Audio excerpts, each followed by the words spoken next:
అందరికీ నమస్తే. ద్వాదశ జ్యోతిర్లింగాలలో మొట్టమొదటిది శ్రీ సోమనాథ్ జ్యోతిర్లింగము. ఇది గుజరాత్ రాష్ట్రంలోని ప్రభాస్ పఠాన్ గ్రామం వద్ద సోమనాథ్ క్షేత్రం ఉన్నది. శివభక్తులు విరివిగా దర్శించే ఈ సోమనాథ్ క్షేత్రము ఎంతో ప్రాముఖ్యతను సంతరించుకున్నది. స్థల పురాణం ప్రకారము సోమనాథ్ దేవాలయాన్ని చంద్రుడు నిర్మించాడని భావిస్తారు. సోముడు అనగా చంద్రుడు అని అర్థము.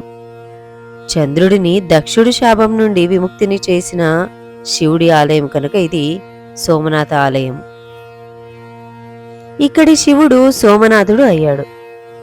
శివుడు ఈ ఆలయంలో చంద్రుడి తపఫలంగా స్వయంగా ప్రత్యక్షమై వెలిశాడు. ఈ సోమనాథ జ్యోతిర్లింగ క్షేత్రము తొలి తీర్థయాత్ర కేంద్రంగా ప్రసిద్ధి చెందింది.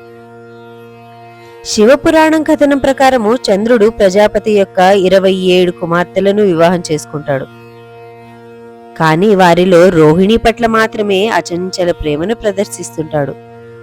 మిగిలిన పుత్రికలను పట్టించుకోవడం లేదని కలత చెందిన దక్ష ప్రజాపతి చంద్రుని యొక్క ప్రభ అందం నశించగలదు అని శపిస్తాడు.